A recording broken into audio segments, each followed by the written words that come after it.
So by helping them to remember Krishna and begin to serve Krishna and gradually become strong in devotional service, then Krishna becomes happy and he becomes obligated, and also the devotees feel happy, and so they want to do something to help. And that's how this whole mission is going. Anybody can do this. There's nothing special about me, nothing special about the monks or anything. We're just ordinary jiva souls. The thing that we're doing that's different is we're actually following Krishna's instructions. That's the only thing that's different. We're actually following Krishna, and we're trying to love Krishna more and more and serve Krishna with our actions and our everyday activities. And if you do this, if you take up this lifestyle, then gradually Krishna will give more and more and more and more. And we're the example. You can see. So we're not doing anything magic, you know. Like Srila Prabhupada used to say, I'm not bribing them. I have no money, I'm a poor man. I'm not bribing these American boys and girls. Somehow or other they love me. And they want to serve Krishna, because Krishna is all attractive. So we simply give Krishna, give Krishna, give Krishna. You know? And we hope that our students can receive this teaching in the right spirit and take it up with their own initiative and push it on further by their own devotional service. And in this way the whole thing will spread, and you know, this whole world will become transformed by this teaching. It has the potential to do that. So let me finish. Another instance of Krishna's obligation to his devotee is described in the 10th canto, 9th chapter, verse 18 of Srimad Bhagavatam, where Shukadeva Goswami tells King Parikshit, "My dear king, when Mother Yashoda was perspiring, tired of trying to bind Krishna up with rope, Krishna agreed to allow her to bind him. Krishna, as a child, was disturbing his mother by his naughty activities, and she wanted to bind him up. Mother Yashoda brought some rope from the house and tried to tie up the child, but she could not tie a knot due to shortness of the rope. She tied together many ropes, but when she finished, still the rope was too short. After a while, she felt very tired and began to perspire. At that time, Krishna agreed to be bound up by his mother. In other words, no one can bind Krishna by any means other than love. He is bound only by obligation to his devotees because of their ecstatic love for him. This pastime is called Damodar, a very famous pastime. Krishna was a naughty little rascal boy, causing all kinds of havoc in the neighborhood. And Mother Yashoda, one day, after receiving many complaints, she decided to chastise him. She found him stealing the butter and giving it to the monkeys. Such a rascal. So she tried to tie him to this wooden grinding mortar. Maybe if I can tie him up, he'll stay out of trouble for a minute or two, you know. So she couldn't tie him. Every time the rope would be just a little too short. Because after all, Krishna is everything. So how can any rope go all the way around Krishna? But then after trying and trying, she was getting really exasperated, you know. And Krishna loves to do this. Oh, you have to understand Krishna's character. Krishna likes to push his devotee to the very edge. He likes this drama. He likes this intensity. He wants to see what we're made of. He wants to test us.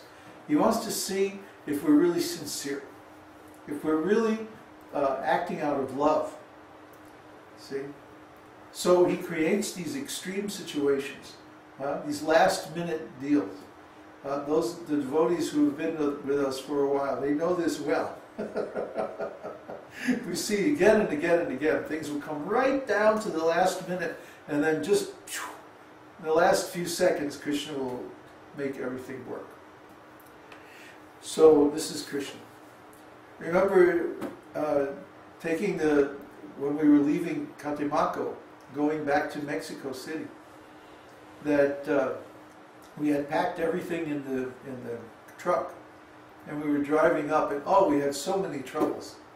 I mean, one thing broke, and then another thing broke, and then we got the tire fixed, and the guy, the rascal, put the wrong size tire, and because it was four-wheel drive, the differential was heating up, and it was spraying oil, and oh, it was crazy. And then we had to stop, and we couldn't move, and then we couldn't get the tire off because the bolt was broken, and then the police came, and then the other guy came, and they couldn't get it off either, and then finally we had to go back through all these tiny little roads into this shop where there was all these really rough rascal guys that worked on trucks, and they had this acetylene torch, and they cut off the bolt, right?